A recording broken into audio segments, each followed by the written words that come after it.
welcome to the stream. Yo, yo. Gentlemen, how are you? Look at that microphone. Look at the lag time. You were ready for this. Terrible? No, it's good. Fantastic. It's good. It's fantastic. You're good. I don't want to mispronounce your name. Can you pronounce it for me? Well, before I tell you, there are two types of people in this world I've found out. There are those who guess, and then there are the rare few fucking gentlemen who ask. So thank you, because you'll never guess. It's pronounced so kind of like O-H-N, own. Wait, you lagged right as you said it. Give it to us again. What is it? It's pronounced own.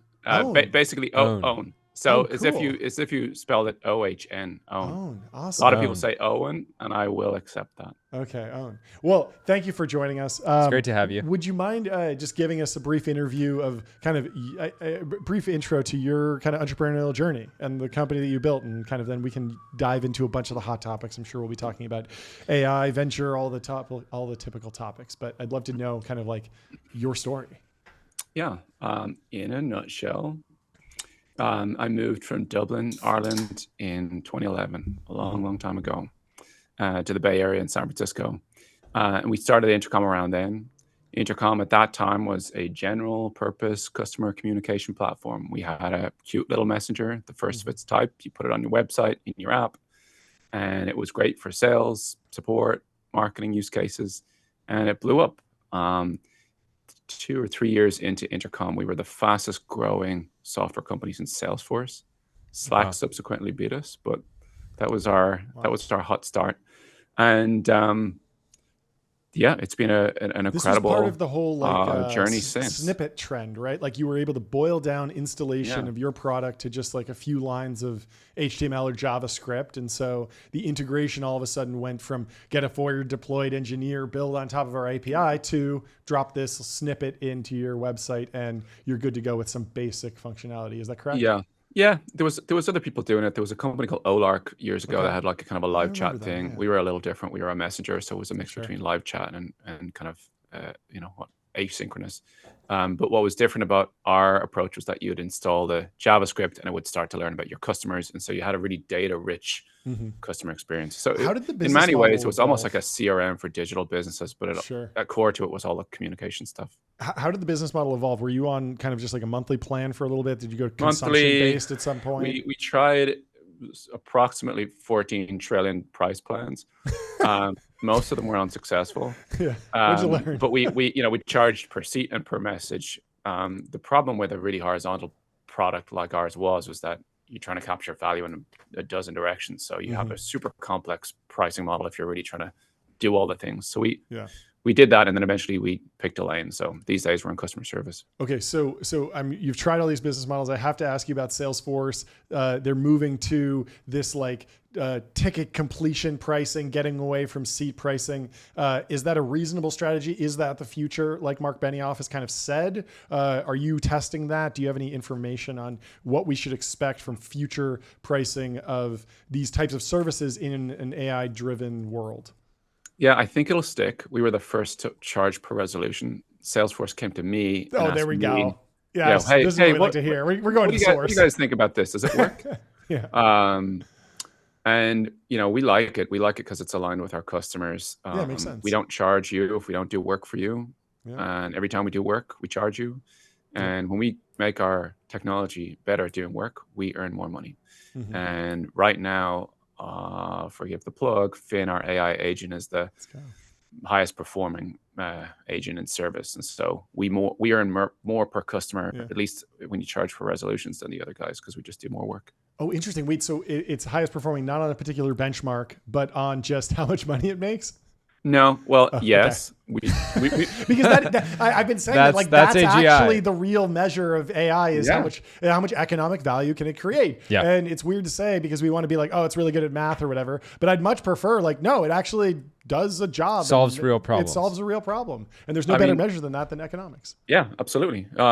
Work in some sense is a bit of a commodity to a degree, right? And so, if you can charge more for your work than others, or if you earn more from doing work, it means that you're providing more value to the world. Yeah, totally. So we have more customers than anyone else in the AI service agent space. We have more revenue than anyone else. That's very cool. We have a higher average resolution rate, etc. Have you been, in general, applying AI to customer service makes a lot of sense. There's a lot of spend there. It's just a generally good application of LLMs. Were you surprised at how many companies came in to try to compete in the category, given that the intercom of AI, I imagine, is intercom? Right? Because I feel like a lot of companies came out and just said like, oh, we're making AI agents for CX, or we're making, more native experiences. But in this case, it feels like, there's always been this debate, right? Is AI a disruptive innovation, or is it an extending innovation? And I'm sure as the models have gotten better and better, you've just gotten more excited about their potential at intercom. So maybe talk about the kind of market dynamic. Yeah, it's been interesting. So in hindsight, I'm not at all surprised because it's a giant category. I mean, the space we're eventually going for is all customer experience, sales, marketing, success, service. There's certainly trillions of dollars spent on salaries globally doing all of that work. Mm-hmm. So, of course, many other people are going to chase it. I do think that categories are going to be more, they're going to be shared in a way that they weren't in the past. There's no way one company gets half of that trillions. It's just not the case. There's going to be many different players in the space. Yep.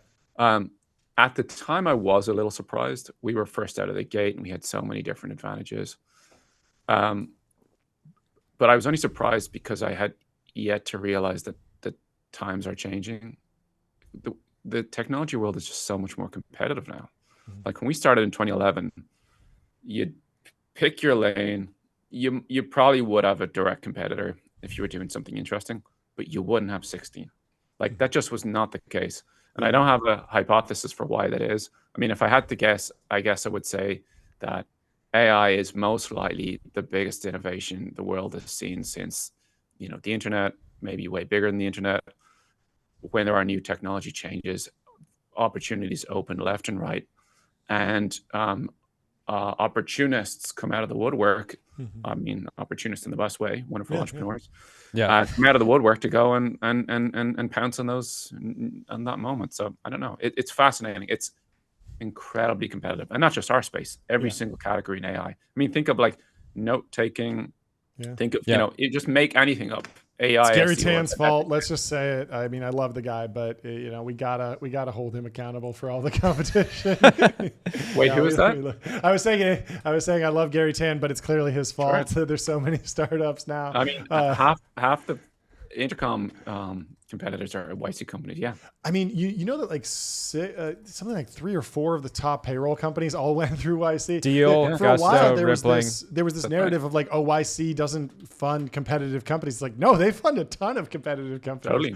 Totally. But it's great. Yeah. I mean, competition breeds innovation and breeds, these huge power law outcomes. Like it's all good stuff. But it is very, very competitive right now. I want to hear about your evolution with artificial intelligence. Take me through, were you tinkering with the GPT-3 Da Vinci API playground? Were you trying to implement that stuff? Were there times when it was unsuccessful and then it became successful? Is reinforcement learning and reasoning the critical turning point for you guys? Like, how have the different eras of AI over the past few years played out into your product strategy? I will answer that question. I first do have to mention that I think you just heard a burp live on air. Did you hear that?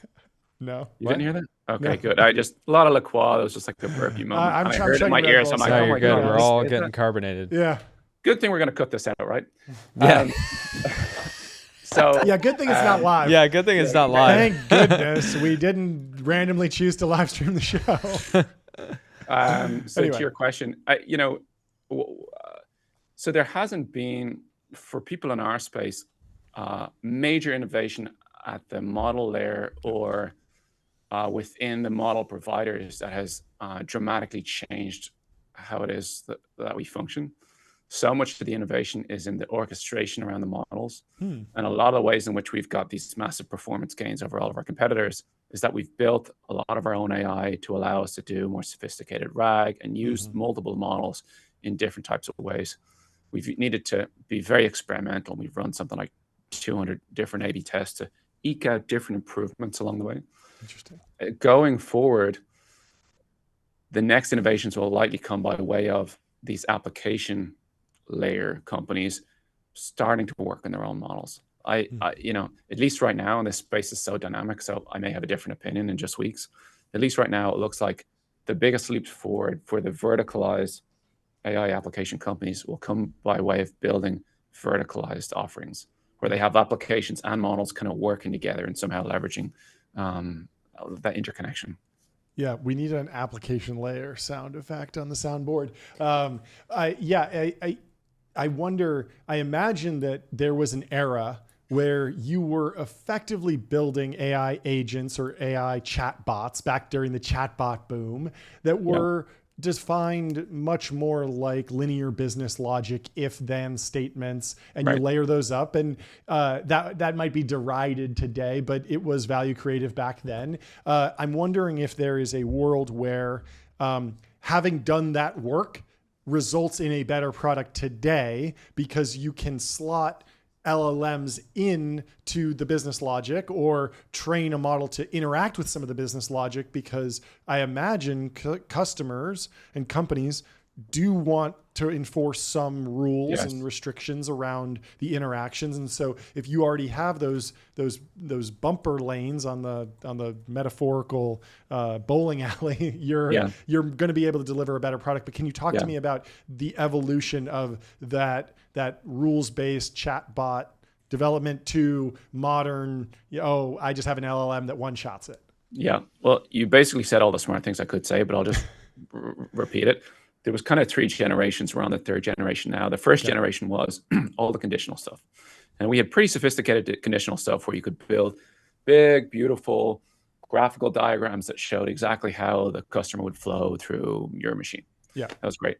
Generation 2 used machine learning, and it used various heuristics that learned from all of the human data points we have about conversations that happen to try and route people to the right answers in your knowledge base, and it would pull out little snippets. So we had a thing we ended up calling a resolution bot, because I can share exclusively here that Zendesk threatened to sue us because we had an offering called Answer Bot, and little did we know, apparently they also had an Answer Bot. Oh no!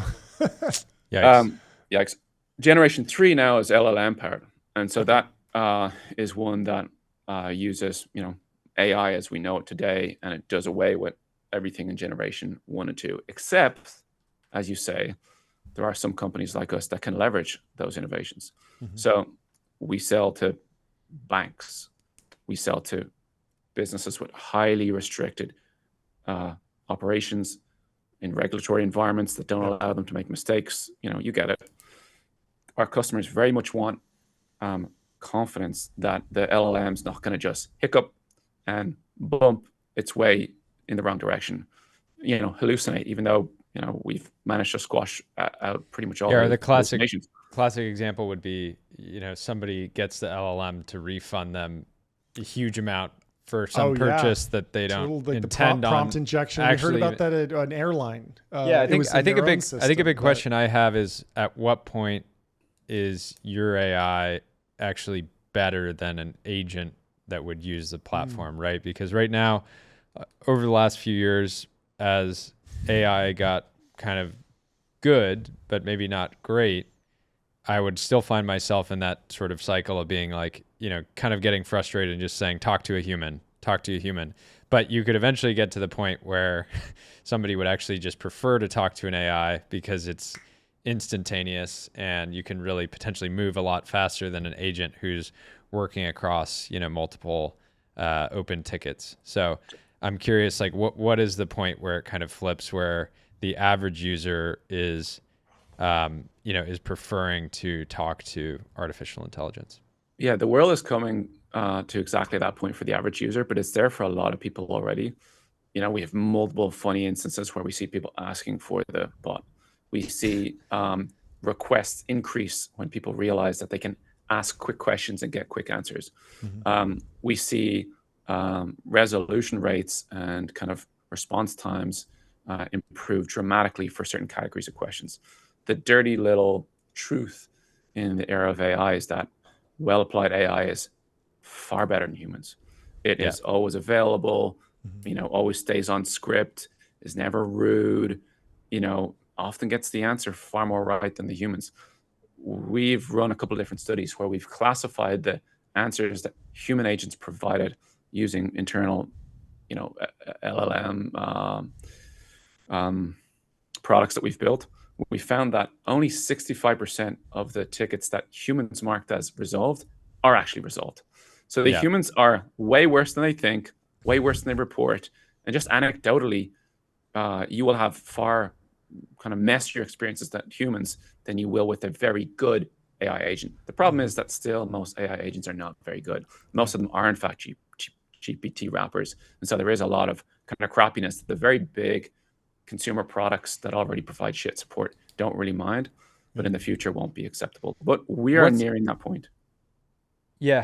How has it been a challenge figuring out the right way to message Intercom's products, given that many of your actual core DAUs on the customer side, the actual reps, are people that over time, like, they have to be using the software and realizing somewhat slowly or maybe quickly that they aren't as good as the underlying system. And that's kind of a difficult, very human crisis. Yeah, look, the reality is there's a couple of realities. One reality is that those people on the ground and even the support leaders are often not those buying these technologies. There's a vested interest in those two groups of people not adopting them. And so a lot of people adopting these technologies are CTOs, even CEOs, that realize their operations and customer experiences could be dramatically improved by bringing these agents to the fore.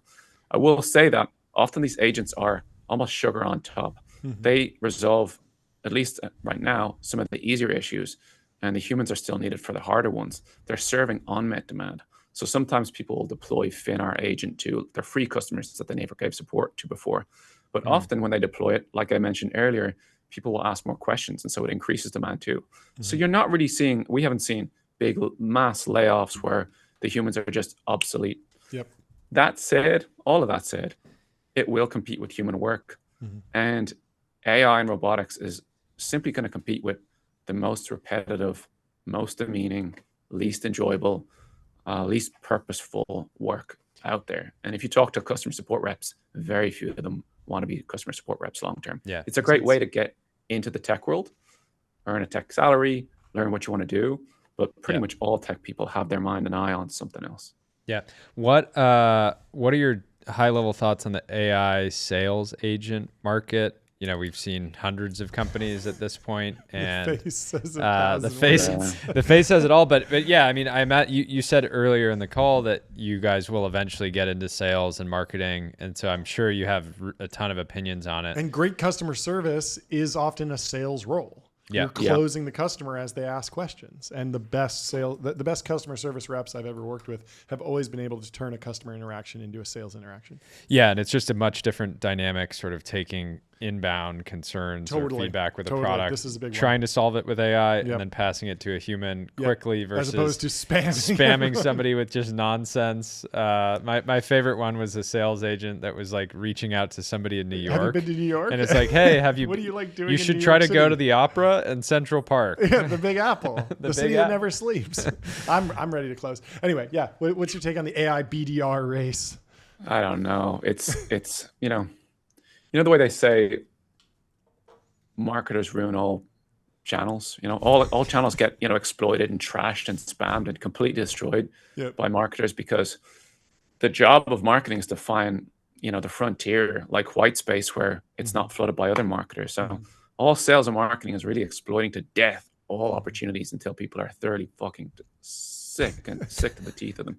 So that's going to happen with AI, unfortunately, and it's already happening. We I've gotten tricked a couple times with some emails. I open them, some of them are kind of on point, and you're like, "Fuck you." This is. God, I don't even know if I'm allowed to say this F word. I've said it 3 times. We're working on getting a bleeper, but we are a family-friendly show. We don't swear, but we won't hold it against you. Okay, thank you for not holding it against me. I will try my very best to not use it one more time.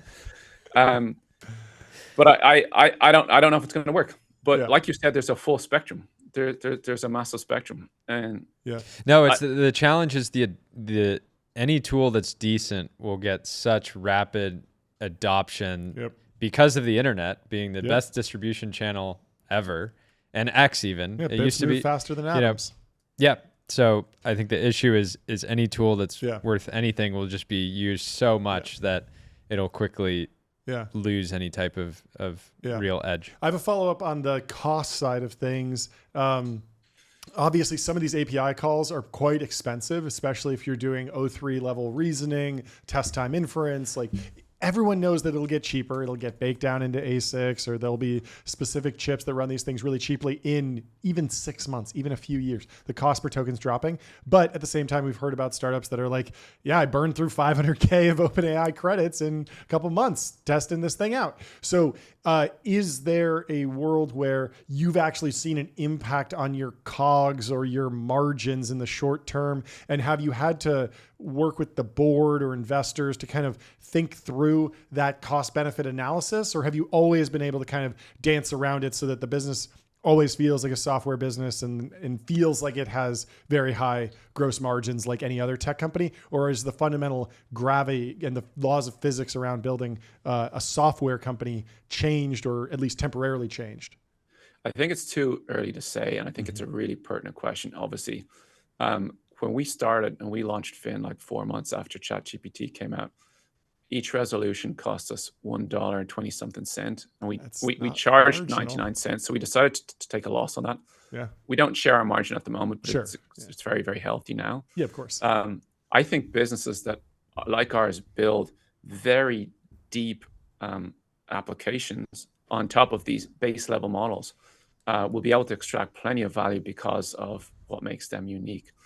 Those that are simply GPT wrappers will need to charge something closer to GPT prices, but model prices are just going to continue to come down. Yeah. And so in the same way that SaaS companies were able to make 80% margins on AWS, in the future, pretty much everyone will be able to make 80% margins on OpenAI or AWS when they run their own model. So I actually, we'll see, but I don't think it's going to net out where the margin structure is completely different. Yeah. How much have you followed the Klarna CEO?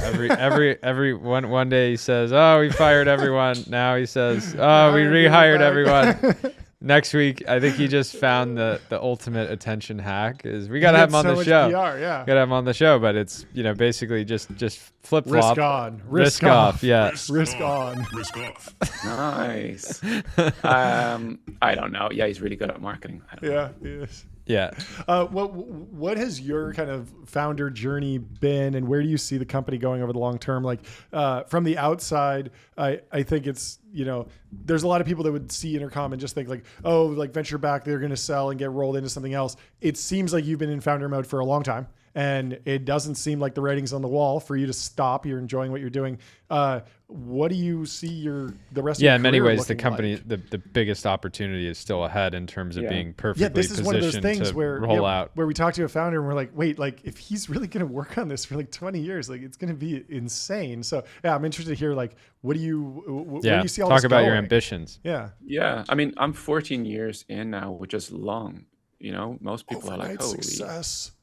Overnight success. Overnight success. Nice. Well, we were an overnight success 2 years in, and then we just did it for another 12 years. That's great. Yeah. Congratulations. Maybe we messed it up. Yeah. There have definitely been periods, certainly near the tail end of our first chapter, where we were all tired. I actually was off for 2 years. I was sick and tried to run away and ended up coming back. That's a whole other show, perhaps. But the AI thing definitely reinvigorated us. Totally. And it's I won't deny that I'm 41 now. I was 26 when I started Intercom. It's a different thing when you're a little older. And AI, give or take, is a young man's game. Certainly now that the world is so competitive, people are working their damn asses off. And a lot of our competitors, they're in their 20s. They're working literally 7 days a week, 12 hours a day. We don't do that. So we have to take advantage of the things that make us unique. But the thing that keeps us going and that keeps me going is just the scale of potential. Our business is accelerating dramatically now. I think next year, our annual growth rate will have doubled 3 years in a row. And these are very significant growth rates. And so thank you. That was all I was looking for. There we go. I mean, guys, Chill. Please. He's still please. talking. He's still talking. Come on. Thank you. Well, yeah, for a company at scale, in the hundreds of millions to accelerate at that pace is just insane. And it's because of this AI stuff. And yet, very literally, we've just scratched the surface. Yeah. I mean, if we're going to do the future of work, then we're only getting started. What do you think about the early stage AI market, the wrapper market? People were very bearish on it.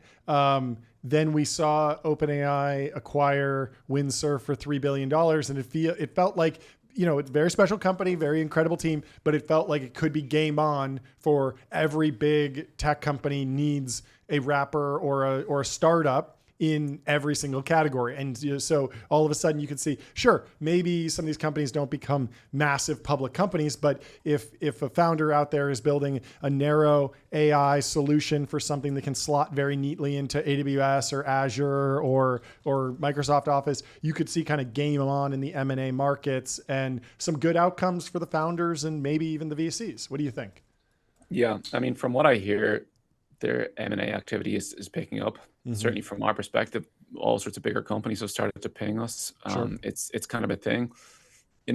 What I respond to this general question is I just ask how big is this market really? I mean, if we are doing the future of work, We lost majority you. of future. Oh, there we go. Sorry. If Can you say Cursor that or again? Windsurf are doing a big majority of future development work, these things are insanely valuable. So all of this is just way bigger than software, like AI applications, wrappers, etc.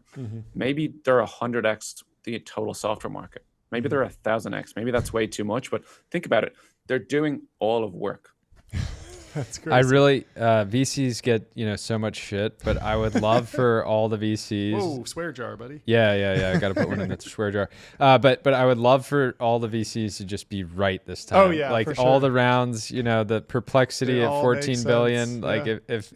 if they're just, what if it all works out, right? It'd be amazing. But what did you do before founding Intercom, and would you do anything different, or would you recommend that path to the next generation of entrepreneurs? I was starting companies. I was doing consulting, software development, design.